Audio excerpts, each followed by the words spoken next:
Guys, I don't know if that was Facebook or that was a poor connection. I don't know. I'm starting over again. Okay? I'll start from the top. Okay, just let me know if you can see me and hear me and everything is all right.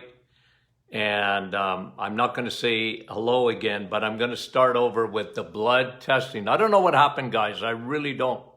I had a poor connection, and I think, or it may be at the Facebook level. Not sure. Okay, we're back. Okay, you can hear me? Go like that? Good. Okay, thank you very much. I'm going to start over again. Okay, the two tests, and the reason I'm doing this is for a podcast that later on, just to start it over again. So people have been on with me right from the start. Here we go. We're right back up. Let's hope everything is good, okay, technically. Now, let me just say this, okay? The key, here's the test that Dr. Martin loves. Here's the test that I want to look at. Very quickly, vitamin D levels, get it done. Very important. Your body is a human solar panel. Every cell in your body needs vitamin D. Every part of your body needs vitamin D. And the more they study vitamin D, the more they realize, holy moly, it's really not a vitamin, it's a hormone. It is a, Tony Jr. likes to call it a biomarker. Okay? It's a biomarker. A vitamin D is essential. Okay, guys? So let me just go over that again. Vitamin D numbers, okay, in the United States should be optimized. I'm not talking about normal vitamin D. Optimized vitamin D is above 60. I like it above 60, in that 60 to 100 range. 100, if someone is fighting cancer, I really like to get their vitamin D up into that 100. In Canadian equivalent, let me just bring it over to Canada. The Canada numbers for vitamin D would be 150 to about 225. Okay, in that range there is optimized vitamin D. You know how many people are low in vitamin D? Probably 80% of the population. Okay? 80% of the population. You know where they're extremely low in vitamin D? Surprisingly? Florida. You know why? They don't go in the sun. They're scared of it. It's the boogeyman. Especially my generation and even my parents' generation. Okay? They bought that on vitamin D. Ooh, I'm going to get skin cancer. Ooh, brought to you by Johnson & Johnson. The makers of sunscreen. Okay? They've been around a long time, for about 40, more than that, 50 years. And I'm telling you, they scared the life out of people in terms of getting in the sun. And they got kids, they're going, listen, let me just say this. I don't want you to burn either. Don't burn in the sun. Don't burn in the sun. But get your sun. I talked to you even, was it yesterday? Oh, it may have been the class that I was giving at the University of Tennessee yesterday. I was telling them about melatonin. You need vitamin D for melatonin. Melatonin is, your body makes melatonin. Get in the sun and take your sunglasses off at first. 10, 15 minutes. Let the sunlight come into your eyes. That's vitamin D. And it helps you to make melatonin. And then turn your stinking computer off before, an hour or so before going to bed, so you don't get that blue light. Because then your body, it will stop producing melatonin. And then when you get into bed, complete darkness. And then melatonin goes up. Your body produces melatonin. People think melatonin is a supplement. Yeah, it's like vitamin D. You can take it as a supplement. But melatonin your body makes. And the higher your levels of vitamin D, the more melatonin you make. And the problem with a melatonin supplement is that your body, after a while, sort of gets used to it. And then it really doesn't work that effectively. So, look, I'm not against melatonin, but I'd rather you get melatonin from the sun. Vitamin D, American numbers above 60, optimized. Canadian numbers above 150, optimized. Okay? You want that. Otherwise, you really are not getting the full benefits of vitamin D. And you saw yesterday, if you were on the video, and I showed you that live Pac-Man, remember? The white blood cell chasing the bacteria around. Remember, your white blood cells don't work properly without vitamin D, so get your levels tested. You know, they should do it routinely. It should be part of every blood test. But medicine is dragging their butt because for years and years and years, they just don't realize the benefits of vitamin D. Isn't it funny when the former president of the United States got COVID, the doctor's team that surrounded him gave him vitamin D? Why isn't that everywhere? Everybody should be given vitamin D. You want to keep the schools open? Give the kids vitamin D. But they don't do it. Okay, the other one is B12. Now, I talked to you about B12.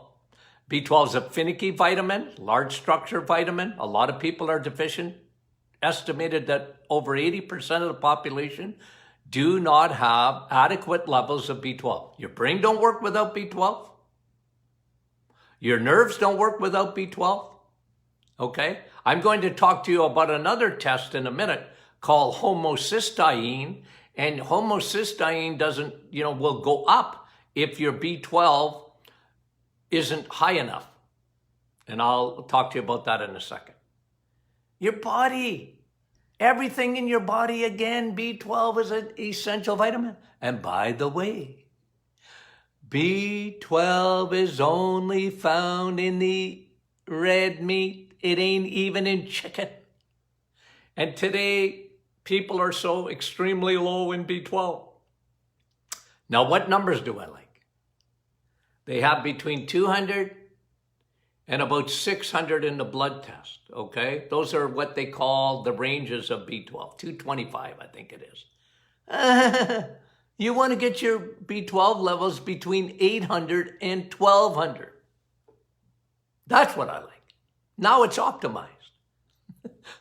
I saw a B12 test yesterday, and it was flagged high. It was 700 and something. I told the person, I said, it needs to go up. Oh, my B12 is too high. Nah.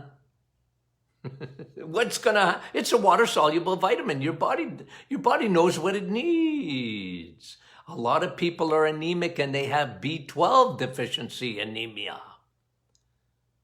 And rarely ever will a doctor ever talk to you about that. Isn't it funny that the doctors in the 1950s and the early 60s, I mean, you went in and you had low B12. Listen, they didn't even test you. Oh, you're tired? Here's some B12. Boink, they give you a shot of B12. Okay? My wife's a nurse, and she used to give B12 shots like no tomorrow. It was just part of medicine. And today,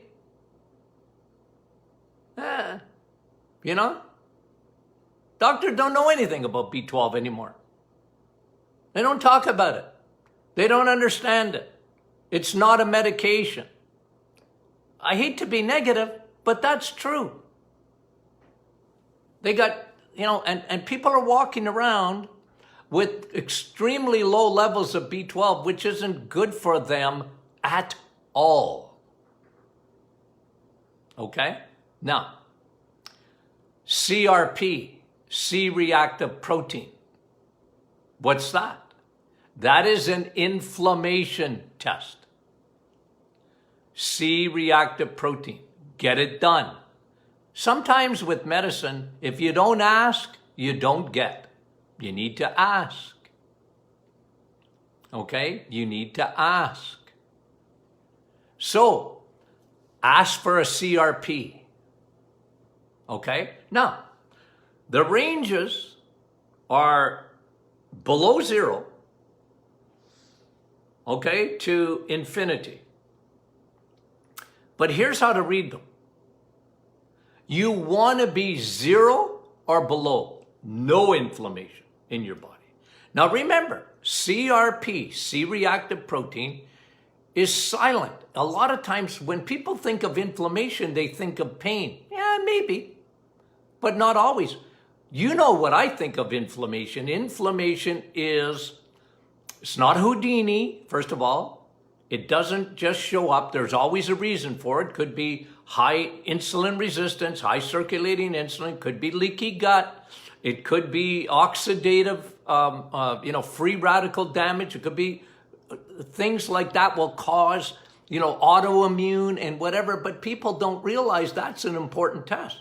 And really, your inflammation marker should be 0 or under. That's optimized. If it's 1, you got inflammation. 1 to 3, you have inflammation.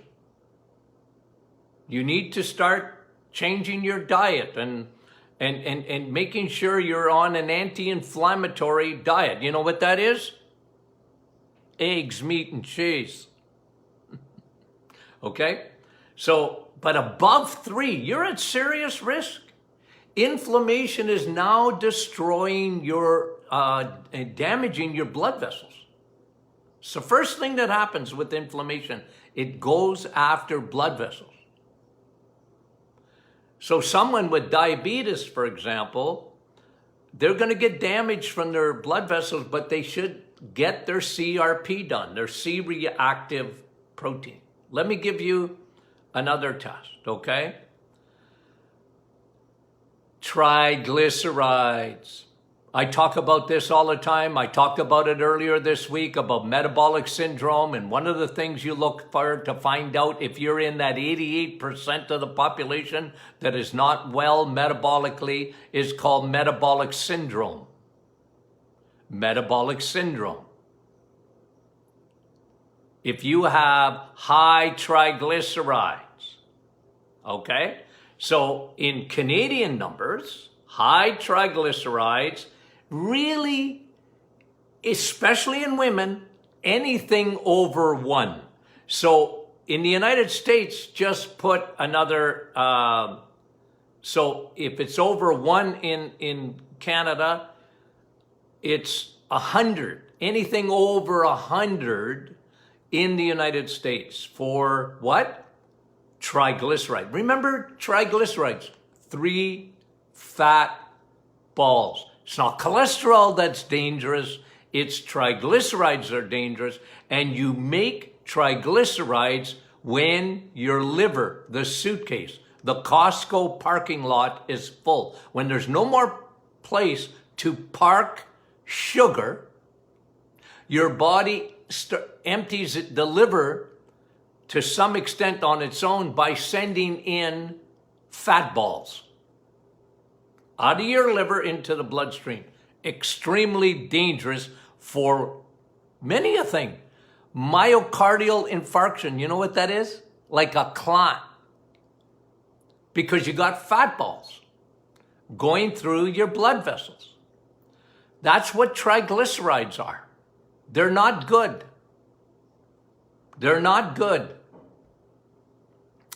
So check your triglycerides. Check, again, this is a test that goes with it. When you look at your lipid profile, okay?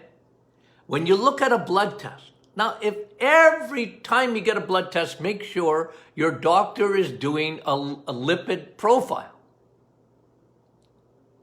Now they're going to look at cholesterol, but you look at triglycerides. You look at your good cholesterol, all cholesterol is good, but especially HDL, because remember what HDL is. HDL, okay, high density lipoprotein, is what takes those triglycerides and hitches their wagon to them and pulls that out of your body. The more your HDL is elevated, the better it is. Now, HDL, okay, if you show me your HDL alone, to me, it doesn't mean much. I want to know what your triglycerides are and your HDL, because that proportion is really, really, really important. Because of where you're in trouble is when it's upside down. People have high triglycerides and low HDL. That's not good. You want to have high cholesterol, HDL, and low triglycerides. It's a teeter-totter. Almost invariably, when one, like if triglycerides are high, your HDL will be low. And it's diet, guys. It's sugar. And to remember, 85% of your cholesterol is made in your liver. You can't live without cholesterol. Your liver makes it for you. God gave you a liver to make cholesterol.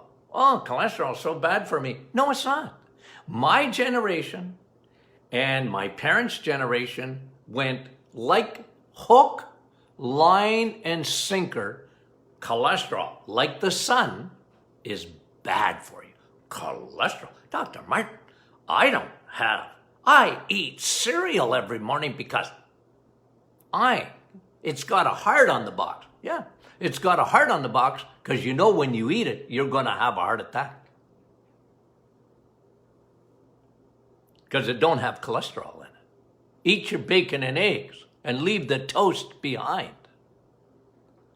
Okay? So the higher your HDL is, the better it is. You have more FedEx trucks on the highways. Okay, use Amazon trucks. I don't care. You want trucks on the highways, HDL, to latch on, hitch their wagon to triglycerides and pull them out of your body. That's what cholesterol does. Blaming cholesterol for heart disease is like blaming the police because they're at the crime scene. They're not the bad guys. Of course they're in your blood vessels.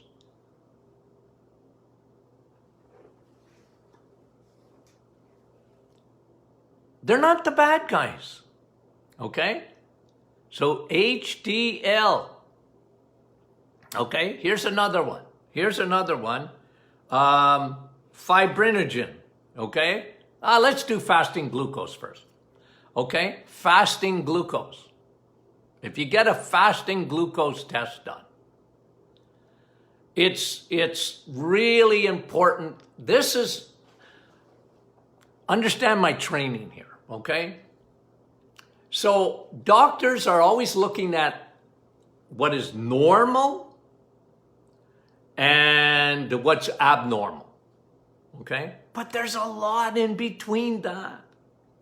I'm more interested in, like, for example, in fasting glucose, optimized in fasting glucose optimally should be around 5.0 in, your sugar should be fasting above 5.0.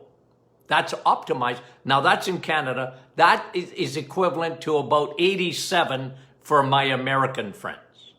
Okay? That's optimized. You want to be optimized because, like, as one of my gurus, who, when you study nutrition in a postgraduate level, is you study, or at least you should, you study the works of a Dr. Kraft, who was probably the #1 guy on diabetes. And you know what he used to say?